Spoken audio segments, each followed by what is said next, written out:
Buen día, soy Juan Manuel García. Continuando con nuestras sesiones sobre Linux básico, en esta ocasión abordaremos el tema de la gestión de usuarios, revisando algunos de los comandos más útiles para el manejo de usuarios en el sistema operativo Linux.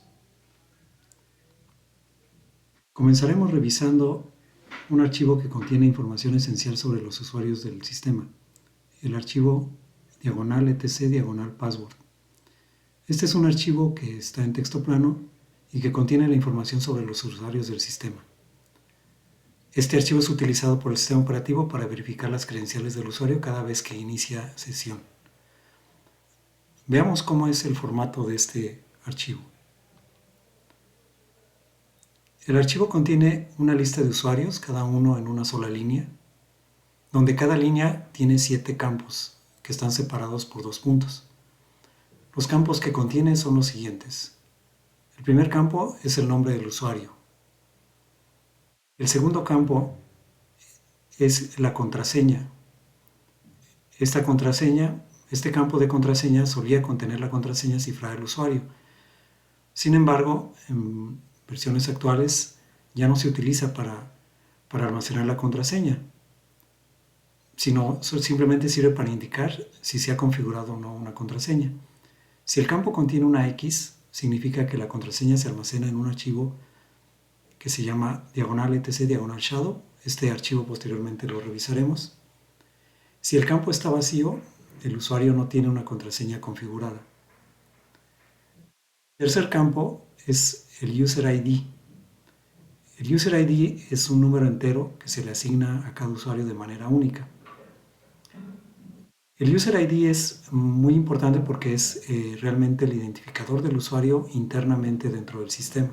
Quiere decir que es más relevante el User ID que el nombre propiamente del usuario. Por ejemplo, el User ID de 0 está reservado para root o el administrador del sistema, independientemente de cómo se llame esta cuenta. El User ID de 0 siempre indica al administrador. El cuarto campo es el del Group ID.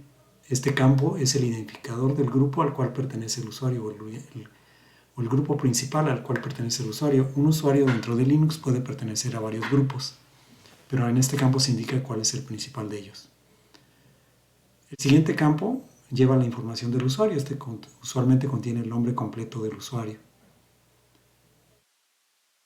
El campo 6 lleva el directorio de inicio, es decir, en qué directorio inicia sesión un usuario, cuál directorio se posiciona cuando inicia sesión. Y el último campo es el shell, es decir, qué intérprete de comandos utiliza por defecto este usuario. Además de la información del usuario, el archivo etc/password también contiene cuentas del sistema, cuentas que utiliza el sistema para realizar ciertas tareas dentro del mismo, y estas cuentas normalmente suelen tener un User ID inferior a 1000 y no tienen contraseñas configuradas. Vayamos a la consola del sistema para revisar con más detalle este archivo.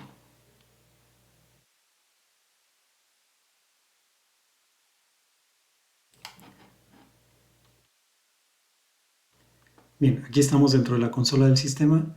Para poder revisar el archivo etc password y el etc shadow necesitamos ser el administrador, el root. Entonces voy a hacer un zoom para cambiarme a la cuenta del administrador. Aquí estoy en la cuenta del administrador. Vamos a revisar el archivo pc passwd. Como podemos ver, aquí está la lista de usuarios del sistema. La mayoría de estas cuentas son cuentas de sistema, como habíamos comentado. Pero por ejemplo, veamos la línea de donde está el usuario mío, JM García. Para esto podemos usar el grep para no ver todas las líneas, sino solamente aquellas que contienen este usuario.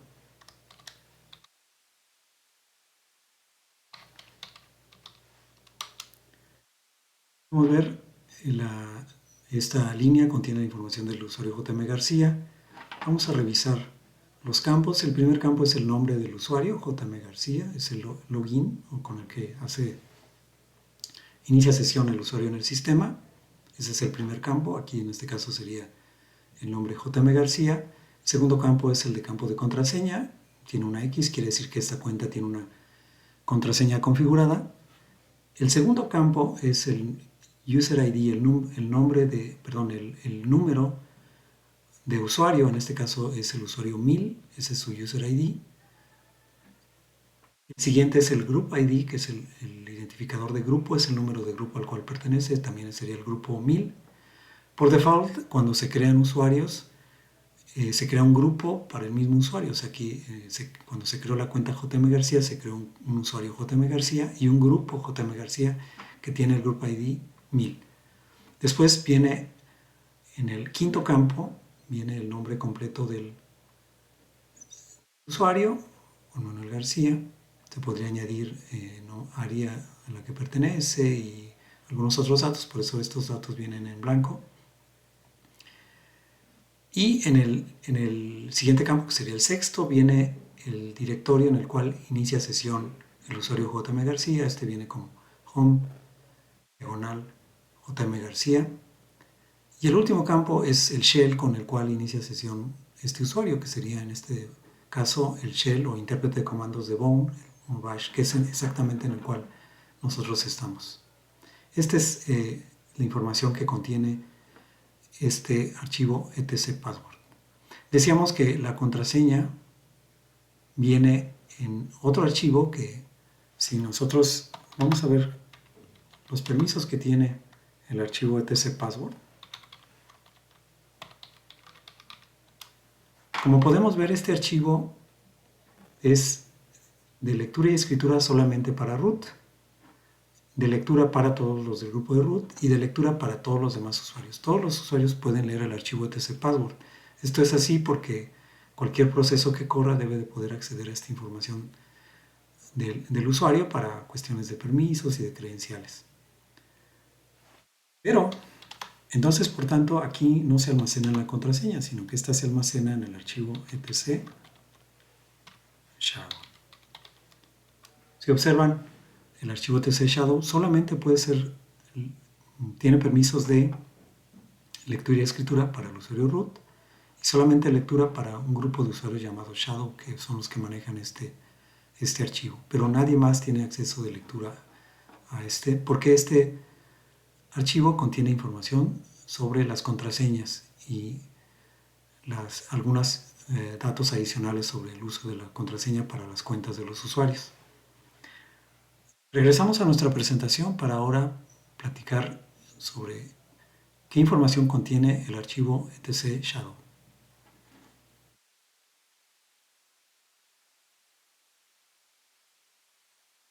Veamos.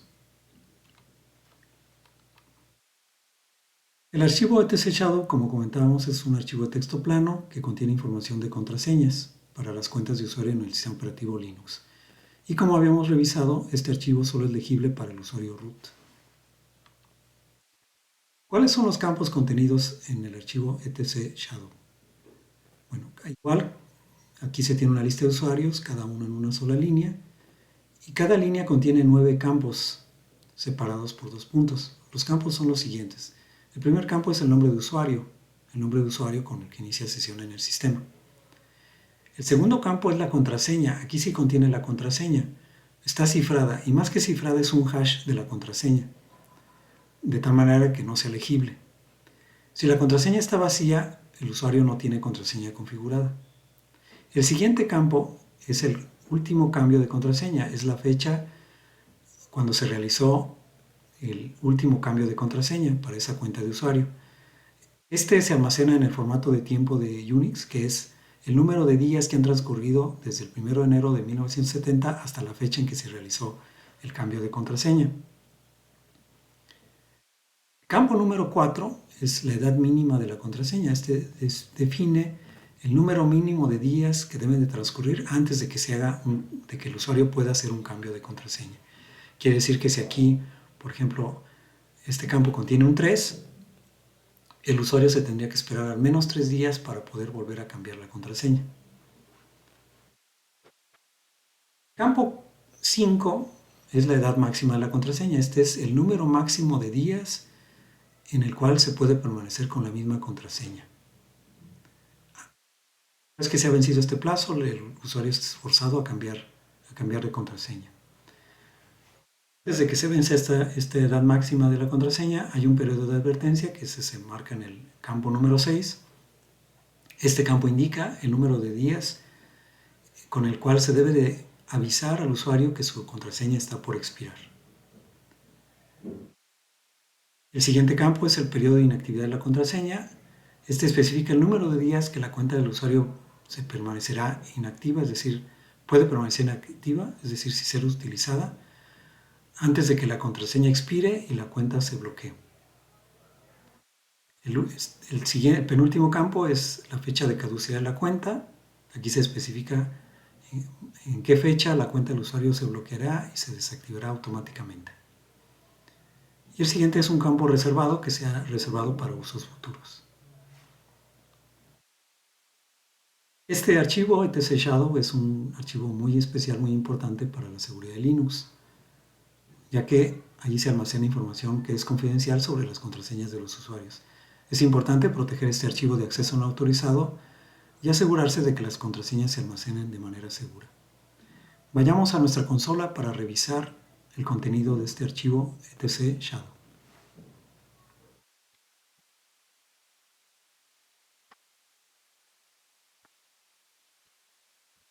Bien, aquí regresamos a nuestra consola. Vamos a revisar qué contiene este archivo etc shadow.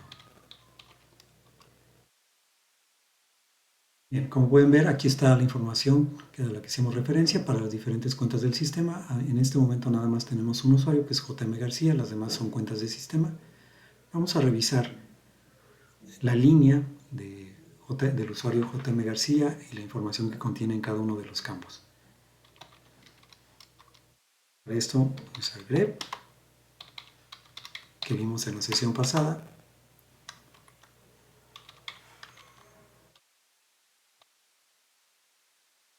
Bien, como habíamos comentado, el primer campo es el nombre del usuario, JM García. Luego viene en el segundo campo, separados por 2 puntos, que es todo este campo que voy a resaltar. Este campo es la contraseña. Ahora, se divide en varias partes. Lo que aparece entre símbolo de pesos, la primera Y, indica el algoritmo con el cual se calculó el hash. En este caso, el algoritmo utilizado es el algoritmo JScript, que se ha convertido en un algoritmo estándar para Debian. El siguiente parte de la contraseña, este J9T, son parámetros que se pasan al algoritmo de hash, que es el JScript. Enseguida viene algo que se llama la sal, también entre estos 2 pesos, símbolos de pesos.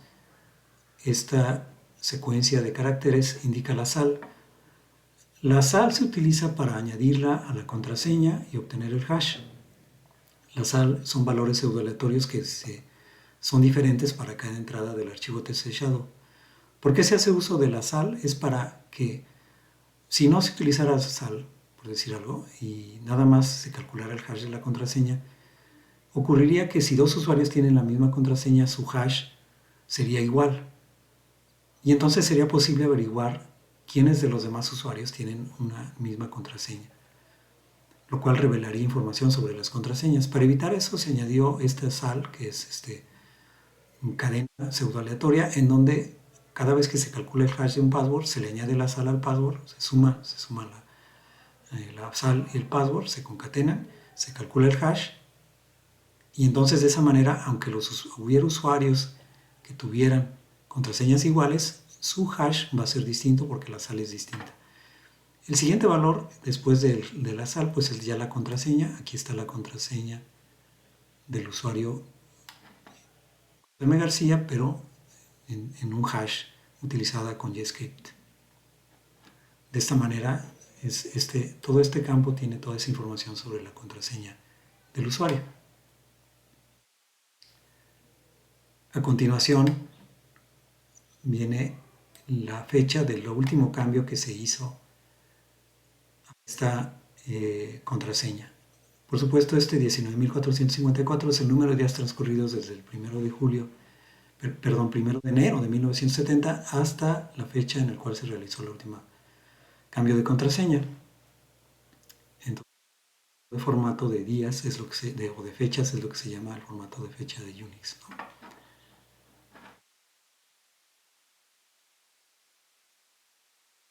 Bien. El siguiente campo, el campo número 5, tiene la edad mínima de la contraseña, es decir, lo voy a poner aquí en remarcar. Ese es el campo número 5, perdón, el 4, número cuarto, que es la edad mínima. Aquí sería 0, es decir, no tengo que esperar ningún día para cambiar la contraseña, la puedo cambiar en cualquier momento. Después, ahora sí, el quinto campo es la edad máxima, que es cuántos días cuánto es lo máximo que puede durar sin cambiar una contraseña. Este tiene el valor máximo que se puede asignar a ese campo, que son 99.999 días, que puedo, para efectos prácticos, eternamente esta misma contraseña. Enseguida viene el periodo de advertencia antes de que la contraseña caduque. Aquí está, este número 7, es decir, si la contraseña caduca, me va a avisar 7 días antes que la contraseña está por caducar. Luego vienen campos vacíos. El siguiente campo, el 7, sería el periodo de inactividad después del cual se bloquearía la cuenta. Este está vacío, o sea, no está definido, ni tampoco la caducidad de la cuenta o cuánto finaliza. Posteriormente haremos unos ejercicios de añadir usuarios y modificar estos valores. Por lo pronto regresamos a nuestra presentación para continuar una vez revisado el tema de los archivos etc, password y shadow, regresar a los comandos para el manejo de usuarios.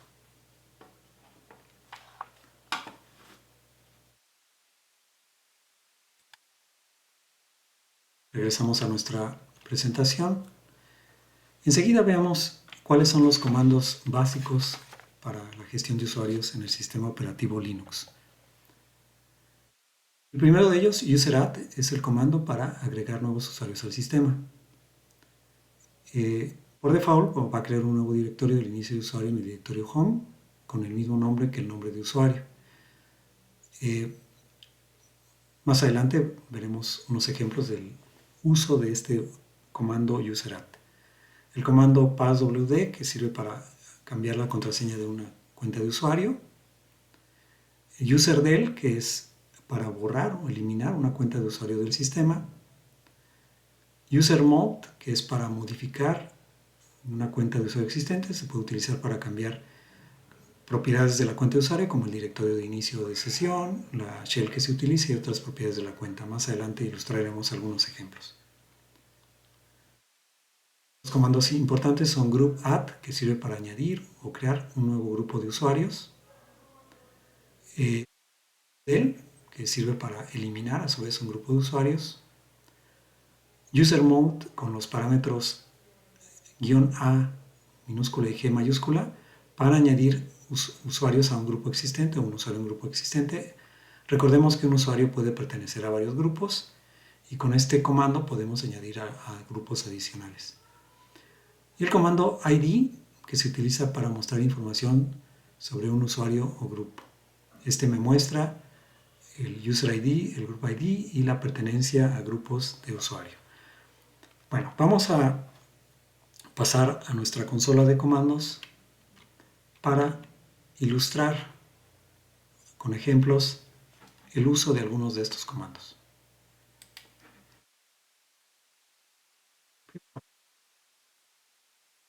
Vamos a ver qué usuario soy yo. Bien, con whoami puedo saber qué usuario soy actualmente. Este es el usuario root. Bueno, solamente el usuario root puede usar esas operaciones para añadir usuarios y grupos. Veamos, vamos a añadir un grupo. Para esto utilizamos el comando group add y el nombre del grupo que vamos a crear. Vamos a crear un nuevo grupo que se llama usuarios. ¿Cómo sabemos que este grupo fue creado? Bueno, esta información se almacena en un archivo que se llama etc group. Como pueden ver al final de este archivo está el grupo usuarios, que se le fue asignado el grupo ID 1001. Bien, ya que hemos creado este grupo de usuarios, vamos a crear un nuevo usuario. Para esto usamos el comando userat con los diferentes parámetros. Primero, este usuario, vamos a ponerle el nombre completo, el parámetro "-c" es del comentario que viene en el archivo tc password, pero aquí usualmente se utiliza para poner el nombre del usuario. Por ejemplo, en este caso vamos a crear un usuario que se llama, Pancho López. Así va a ser el nombre completo del usuario. Vamos a poner el directorio raíz, directorio home P. López. Ese va a ser su directorio en donde va a iniciar sesión. Enseguida vamos a decir a qué grupo va a pertenecer. Va a pertenecer al grupo usuarios. Aquí podemos haber puesto grupo usuarios o grupo también usando el grupo ID 1001. Vamos a indicar qué shell o qué intérprete de comandos va a utilizar Pancho López. Aquí le vamos a poner que va a usar el de default, que es bin bash. Digo, si no le pusiera este parámetro, pues se entiende que el default va a ser ese. Después usamos el parámetro m para decir que si no existen los directorios, los se tienen que crear. Y por último, el nombre de la cuenta de usuario va a ser P. López. Bien. Y añadió este usuario nuevo. Vamos a ver si fue creado. Entonces vamos a buscar el usuario P. López en el archivo etc password. Y podemos ver que sí fue creado aquí. Fue creado el usuario P. López. Todavía, bueno, falta configurar su contraseña. Tiene el user ID 1001, group ID 1001, es el de usuarios y su nombre es Pancho López. Este es su directorio home P. López, y inicia sesión usando bash. Tenemos que crearle una contraseña a este usuario. Vamos a creársela. Para esto usamos, recuerdan, el comando passwd de P. López. Nos pide una nueva contraseña para este usuario. Ya tiene una nueva contraseña. Con esto hemos creado el usuario, le hemos puesto una contraseña. Si pedimos información usando el comando ID de P. López, aquí el comando ID me regresa información sobre ese usuario. El user ID es 1001, que es P. López, el grupo ID es 1001, que es el grupo de usuarios, y solamente pertenece a ese grupo, al de usuarios. No le hemos añadido ningún otro. Veamos en contrapartida, por ejemplo, el usuario JM García, pues pertenece a varios grupos, al grupo JM García, al grupo CD-ROM, que es para manejo del CD-ROM, de floppy, audio, DIP, etc. Vamos a suponer que quisiéramos añadir a este usuario P. López también al grupo de CD-ROM. Entonces, recuerdan, vamos a utilizar el comando usermod, que vamos a añadir al grupo 24, que es el de CD-ROM, al usuario P. López. Ok, entonces si preguntamos ahora sobre ID de P. López, ya además también pertenece al grupo 24, que es de manejo de CD-ROM. Bien, si quisiéramos probar la cuenta de iniciar sesión como P. López, vamos a hacer login como P. López. Con esto vamos a iniciar sesión como el usuario P. López. Me pide la contraseña que acabo de darle para su usuario. Le doy la contraseña y he iniciado sesión como el usuario P. López. Bien, aquí puedo verificarlo con MI y soy el usuario P. López. Muy bien, voy a salir de este usuario para regresar al usuario root. Ahora, hemos usado el user mode para cambiar o añadir grupos de usuarios al que pertenece P. López. Vamos a ilustrar qué otras cosas podríamos cambiar. Por ejemplo, con el comando user mode puedo cambiar información sobre el usuario o los atributos de esta cuenta, como por ejemplo su directorio home, el shell con el que inicia, etcétera. Por ejemplo, vamos a cambiarle el shell. Vamos a pensar que este usuario no quiere usar el bash por default, sino que quiere usar el C shell, que es otro intérprete de comandos de Linux. Entonces cambiamos con el parámetro S del shell y vamos a cambiarle a bin la ruta donde está ese shell, que es bin csh. Este va a usar el C shell. Más adelante, en alguna sesión posterior, hablaremos sobre las diferencias entre los shells, el Bourne shell, el C shell, el Korn shell, que básicamente son diferencias en la sintaxis, en el lenguaje de programación de estos shells. Ya abordaremos en algún video posterior la programación en shell y entonces hablaremos sobre los diferentes sintaxis. Por lo pronto, bueno, digamos que aquí estamos cambiando al usuario P. López para que inicie sesión utilizando este shell en lugar del shell de bash. Entonces decimos, le vamos a cambiar ese atributo a la cuenta de P. López. Veamos que si ahora buscamos la información de P. López en el archivo de etc password, como podemos ver al final, en el último campo, su nuevo shell es C shell. Bien, hagamos la prueba. Iniciemos sesión como el usuario P. López.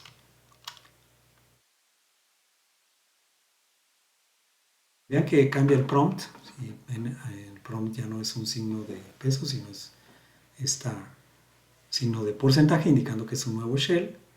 Con el comando ps veo que procesos están corriendo. Efectivamente es el C shell. Ahora estoy en un nuevo shell que no es bash, sino C shell. Bien, voy a salir de aquí. Entonces de esa manera modificamos información sobre el usuario. Regresemos a nuestra presentación para revisar sobre un comando más que es también muy útil para cambiar información, sobre todo relacionada a las contraseñas del usuario. Veamos.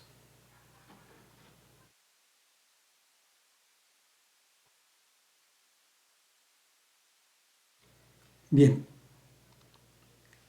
vamos a utilizar el comando change o chage, este comando change, para cambiar todo lo relacionado a los datos del etc shadow sobre las contraseñas de los usuarios. Generalmente se utiliza para cambiar la fecha de expiración de la contraseña de un usuario, pero también se puede utilizar para establecer políticas de contraseña, como la edad mínima y máxima de una contraseña, el número de días antes de que un usuario reciba una advertencia sobre la expiración de su contraseña y algunas otras cosas. Las sintaxis básicas del comando change es el siguiente: change, las opciones y el nombre del usuario en que queremos modificar la información. De los parámetros más comúnmente utilizados para este comando change es, por ejemplo, el parámetro "-d", o su equivalente extendido, que es "-last days", indicando el número de días. Esto es para establecer el número de días desde el 1 de enero de 1970, que cuando se cambió la contraseña del usuario por última vez. Esto es posible modificar este campo mediante el parámetro "-d" de change. El siguiente parámetro de ejemplo es el "-e" mayúscula o expire date, que sirve para establecer la fecha en la cual la cuenta del usuario va a expirar. Es decir, con este parámetro yo puedo poner una fecha de expiración para una cuenta. El siguiente parámetro es el "-m", que sirve para establecer el número mínimo de días que se requieren para hacer cambios de contraseña. Con "-m" mayúscula se establece el número máximo de días en el cual se puede utilizar una contraseña. Una vez transcurrido este periodo, la contraseña debe ser cambiada. El "-w" indica el número de días con el cual se mostrará una advertencia antes de que expire una contraseña. El "-i" mayúscula es el número de días que una cuenta de usuario puede estar inactiva antes de que se deshabilite, o sea, cuál es el periodo de días que permitimos que una cuenta permanezca inactiva. Y el "-r" es para cambiar el directorio raíz respecto al cual es utilizado el comando change. Bien, este comando es una herramienta muy poderosa para administrar políticas de contraseñas en Linux y es conveniente usarla para mejorar la seguridad de nuestro sistema. Vayamos ahora a nuestra consola para ilustrar el uso de este comando change.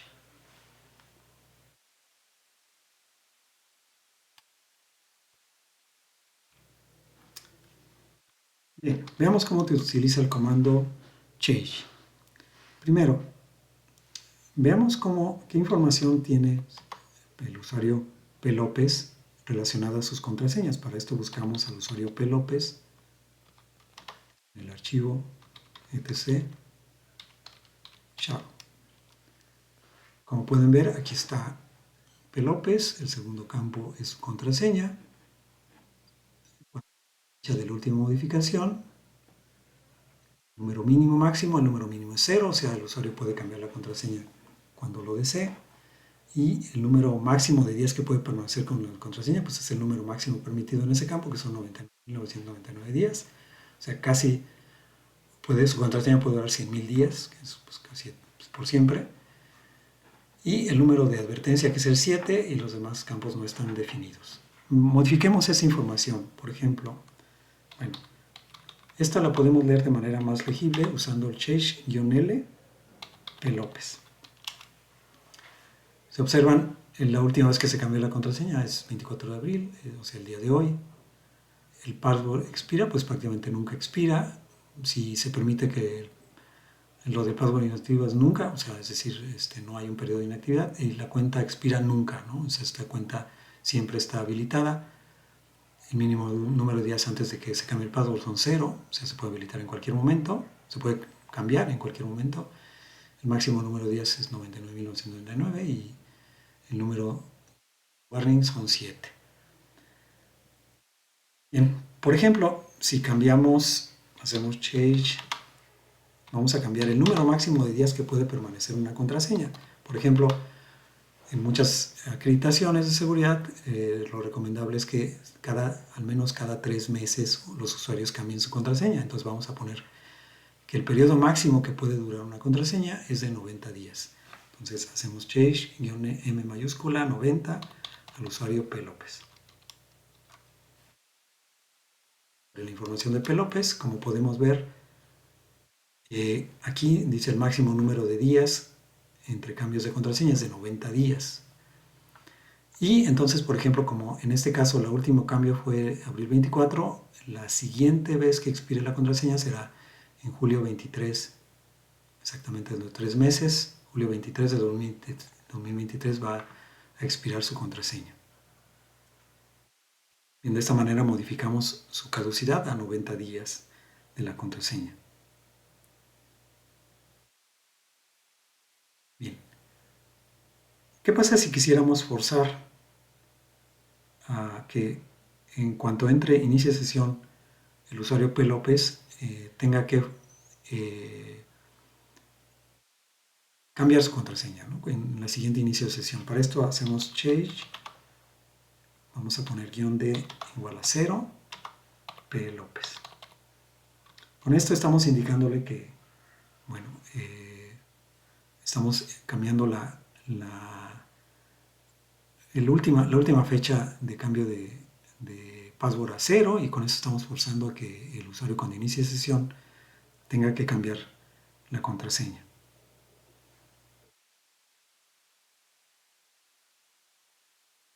Bien, vamos a ver la información nuevamente de P. López.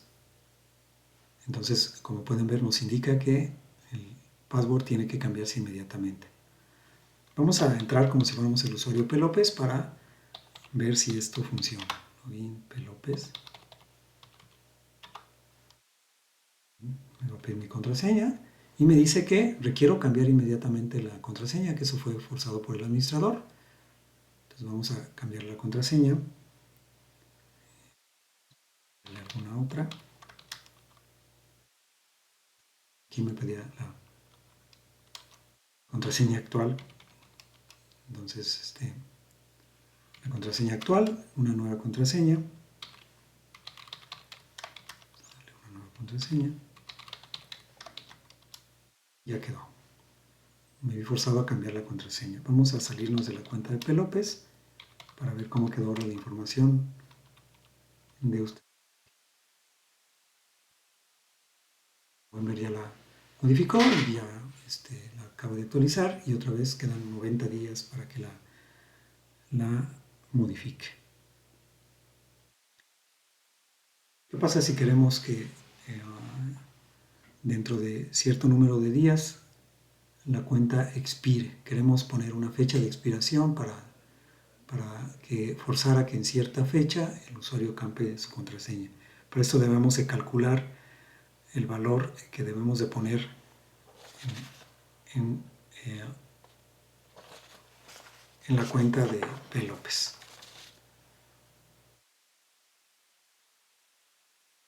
Bien, para esto calculamos de la fecha actual,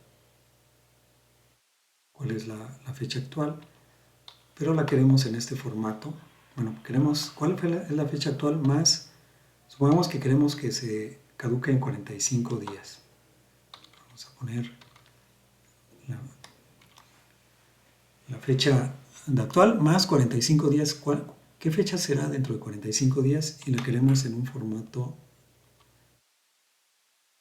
¿qué año, mes y día? Esto se pone así, con formato %F. Bien, esta es la fecha en la cual a partir de ahora serían 45 días. Si queremos que la cuenta caduque en esa fecha. Vamos entonces a usar el comando change para cambiar esa información. Bien, usamos el comando change y vamos a indicar que expira en esta fecha que nos arrojó el comando date 2023-06-8. La cuenta P. López. Bien, entonces si observamos dentro de 45 días, es decir, en el 8 de junio de este año, esta cuenta expirará. Entonces quedará bloqueada después de esa fecha. Bien, con esto hemos concluido con los comandos básicos para manejo de usuarios en Linux. Por supuesto, hay más parámetros de los comandos que hemos visto y más algunos comandos para un manejo avanzado, pero esto pues lo dejaremos para sesiones posteriores. Estos son los comandos más imprescindibles, más útiles para manejo de usuarios en el sistema operativo Linux. Con esto terminamos la sesión. Como siempre, les agradezco hayan visto este video. Hasta pronto.